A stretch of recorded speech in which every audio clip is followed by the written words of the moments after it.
Uyu munsi tukaba tugiye kubabwira ubuzima bwa Rwagasore Louis. Nk'uko amakuru rero dukura muri Encyclopédie Libre abitubwira, umuganwa Rwagasore Louis yatanguye ubuzima bwa politiki akiri muto. Yari afise yerekwa ry'Uburundi bwiza burangwa n'intwaro rusangi. Niwe yashikanye igihugu ku ntahe yo kwikukira. Ntiyikunda, yakunda igihugu, ntiyashira imbere inyungu ziwe. N'umuhungu w'umwami Mwambutsa n'umwamikazi Tereze Kanyonga. Rwagasore Louis yavukiye mu ntara ya Gitega itariki 10 z'ukwezi kwa mbere mu mwaka w'1932. Yatanguye amashure mato mato afise imyaka 7 ahitwa mu Bukeye, hanyuma abandaniriza ikanyinya mu ntara ya Gitega. Mu mwaka w'1945 niho yatanguye amashure yisumbuye muri groupe scolaire y'Astrida y'Ibutare mu Rwanda, aho yahamaze imyaka 6. Mu w'1956 yagiye kwiga muri kaminuza ya Anvers mu gihugu c'Ububirigi, ariko ntiyahamaze umwanya munini. Yaciye agaruka mu Burundi gutangura urugamba rwa politike mu gutanguza amashirahamwe yo gukorera hamwe koperative. Ico gikorwa rero caraburabujwe n'Ububirigi bwariko bukoroniza Uburundi mu mwaka w'1958. Yashinze ugwiwere n'umukenyezi Maria Rose Ntamikevye itariki 12 Nyakanga umwaka w'1959. Muri uko kwezi yaba yubakiyemwo ugwiwe mu mwaka w'1958. Rwagasore yashinze umugambwe Iprona ari kumwe n'abagenzi biwe biganye, harimwo Paul Mirerekano na Tade Sigyuyu Musi. Uwo mugambwe wemewe n'amategeko itariki 7 mu 1960. Akiva mu gihugu c'Ububirigi, sewe umwami yashaka kumuha gutwara igice cy'igihugu cahitwa Butanyerera ahatumbereye mu ntara ya Ngozi. Ivyo yaravyanse, nyabuna yihebera igihugu n'umugambwe wiwe. Yahavuye atumvikana na se wiwe kuko umwami Mwambutsa yihaye ububasha bwo gutwara imigambwe yose itariki 8 Ruhuhuma mu 1960. Nyuma yo kwikukira kwa Kongo, umwami yarafise amakenga ko nawe nyene yazohava atembagazwa ku butegetsi. Yaravye ivyari bihejeje gushikira umugenzi we wa Kongo. Rwagasore na mugenzi we Mirerekano bari bafitaniye ubucuti bukomeye na Patrice Lumumba yarahejeje gushikana Kongo ku ntahe yo kwikukira. Rwagasore yarakoranije inama rukokoma y'umugambwe wiwe Iprona kuva ku itariki ya 14 gushika ku itariki ya 20 Ntwarante mu 1960. Yasavye ko hategerezwa kuba ukwikukira mu Burundi. Gutyo urugamba ruba ruratanguye.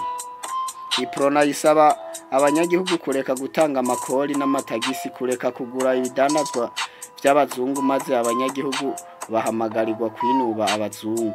Sewe ntiyasiba gusubiramwo ko ubutegetsi bwose bufiswe n'umwami. Kuva ku itariki ya 27 Gitugutu gushika ku 9 Kigarama 1960, Rudoviko Rwagasore yafunzwe icamaso imbere y'amatora y'amakomine yari yateguwe hagati mu kwezi kwa Munyonyi. Umugambwe PDC wari ushigikiwe n'Ububirigi niwo washize ayo matora. Itariki ya 18 Nyakanga mu 1961 habaye amatora y'abashinga amateka yaracungerewe na ONU. Rwagasore n'umugambwe we wa Iprona aratsindwa birengeje ku majwi 80%. Rwagasore n'umugambwe we wa Iprona baratsinze birengeje ku majwi 80%. Uwo bahiganwa for common harimwo PDC uratsindwa kuko warose ibice 20%. PDC niwo mugambwe utashaka ukwikukira ku Burundi kuko wari wegereye ababirigi. Ku itariki ya 28 Nyakanga mu 1961, Tade Sigyuyu Musi atogwa kuba umukuru w'inama nshingamateka ya mbere mu Burundi. Rwagasore nawe agenwa kugira ashinge leta nshasha yategerezwa gutegura ukwikukira kw'igihugu. Yahawe amabanga yo kuba umushingirangoma wa mbere itariki 29 Nyakanga mu 1961. Pierre Ngendanumwe nawe acaba icegera c'umushikiranganji w'ubutunzi muri leta yarimwo abashikiranganji 15. Igisirikare rero caguye mu minwe y'ababirigi. Haheze ukwezi kumwe ashinze leta kandi hasigaye amezi 8 ngo habe ukwikukira ku Burundi. Itariki 13 Gitugutu mu 1961 umuganwa Rudoviko Rwagasore yaciye yicwa iruhande y'ikiyaga Tanganyika ari mu ihoteli. Umugiriki Georges niwe yamwishe abitumwe n'indongozi z'umugambwe PDC batavuga rumwe na Rwagasore. Mu bantu batunzwe agatoke harimo umutware Baranyanka yava mu nda y'ingoma ku mwami Ntare nawe ari mu bantu batunzwe agatoke yuko iyo bari we yatanze misiyo yo kwica Rwagasore. Itariki 2 Ndamukiza abishe Rwagasore baciriwe ubwo gupfa. Georges yishwe arashwe ku mugaragaro itariki 30 Ruheshi imbere yuko haba ukwikukira itariki ya mbere mu kakaro mu 1962. Itariki 15 Nzero mu 1963 abandi bafashije mu kwica Rwagasore baranyuzwe Igitega. Muri bo harimwo umutware Baranyanka Ntidendereza na Birori. Haheze iminsi mike ya Rwagasore asezereye isi y'umugambwe Iprona waraciwemwo amashami abiri mu mwaka w'1962. Umugira w'amacakubiri hagati y'abahutu n'abatutsi uca uratangura kwaka indaro, ariko abatutsi bagumana ubutwari. Guhera mu 1966 ubutegetsi buba ubw'umugambwe umwe Iprona. Indoto za Rwagasore zo kugira Burundi bwigenge bwunze ubumwe kandi burangwa n'intwaro rusangi ziba zinigiwe mu menshi. Intwaro za gisirikare zifata ubutegetsi ku nguvu zirakurakuranwa kuva mu 1966 gushika mu 1993 kugira zigumane ubutegetsi n'icyabuza ko zisesa amaraso. Intwaro zitorewe n'abanyagihugu zagiye kujaho mu mwaka wa 1993 aho hatorwa umukuru w'igihugu w'umuhutu Melchior Ndadaye nawe nyene yishwe amaze amezi 3 ku butegetsi. Intambara ifatiye ku bwoko iba iratangwe mu imara imyaka irenga 17.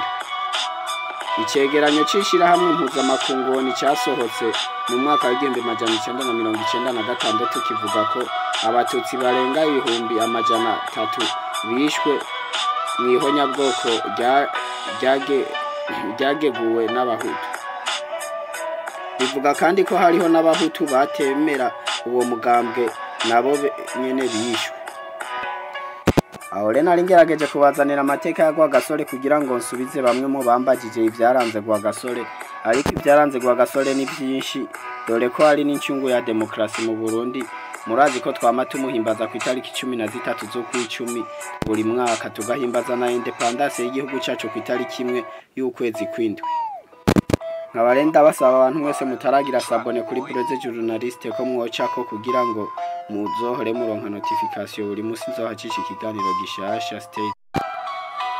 Uyu munsi twatugiye kubabwira ubuzima bwa Rwagasore Louis. Nkuko amakuru rero dukura muri Encyclopédie Libre abitubwira, umuganwa Rwagasore Louis yatanguye ubuzima bwa politiki akiri muto. Yarafise yerekwa ry'Uburundi bwiza burangwa n'intwaro rusangi. Niwe yashikanye igihugu ku ntahe yo kwikukira. Ntiyikunda, yakunda igihugu, ntiyashira imbere inyungu ziwe. N'umuhungu w'umwami Mwambutsa n'umwami kazi Tereze Kanyonga. Rwagasore Louis yavukiye mu ntara ya Gitega itariki 10 z'ukwezi kwa mbere mu mwaka wa 1932. Yatanguye amashure mato afise imyaka 7 ahitwa mu Bukeye, hanyuma abandaniriza ikanyinya mu ntara ya Gitega.